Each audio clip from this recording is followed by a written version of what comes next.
Okay, I'm here with Raul Blanche, who is running for local office in Hollis. Raul, what's the office you're running for? The Town Budget Committee.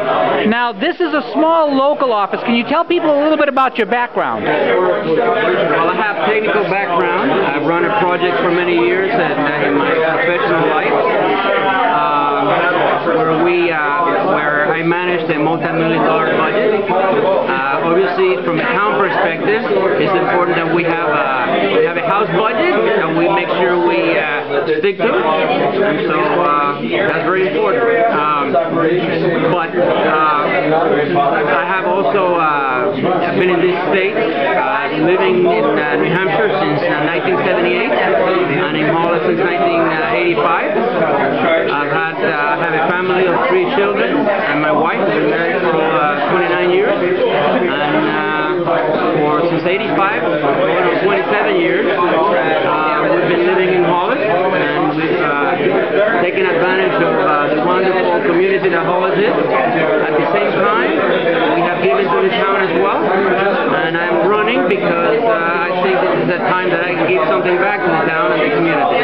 Now, a lot of people forget that to build a town, you actually have to get involved. Now, you have a background that's been a very strong background, yet you're taking the time to run for a small local office. How important do you see that for people to get involved in local politics?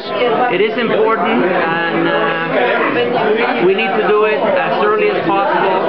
The mistake that I've made is I'm just starting out. I'm a 60-year-old. This is my first time running for anything, but I hope to make it a long-term effort, and I hope to stay involved in town activities for as long as I'm alive. Now, I was listening to you talk earlier. I understand your family were Cuban refugees. When did your family leave Cuba? We left Cuba in 1966, and so we've been in this country since for 45 years.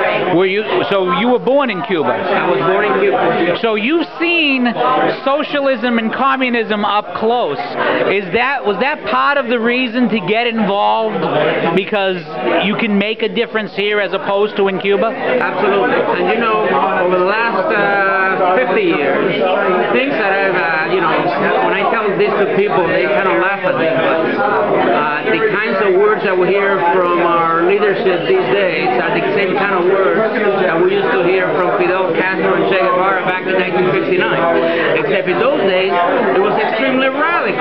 Nowadays, it seems to be commonplace. I have a person I interviewed who was a refugee from Cuba and China before that, believe it or not, named Clara Siong, who would definitely agree with you. Now, as this is a small local election, I imagine you don't have a website in particular that you have up yet, or do you have something like that? I do have a website that has been set up. My email address is raul.blanche@yahoo.com, and I'm on Facebook as well. All right. Well, Raul, thank you very much for your time, and good luck in your quest for local office. Okay, thank you very much.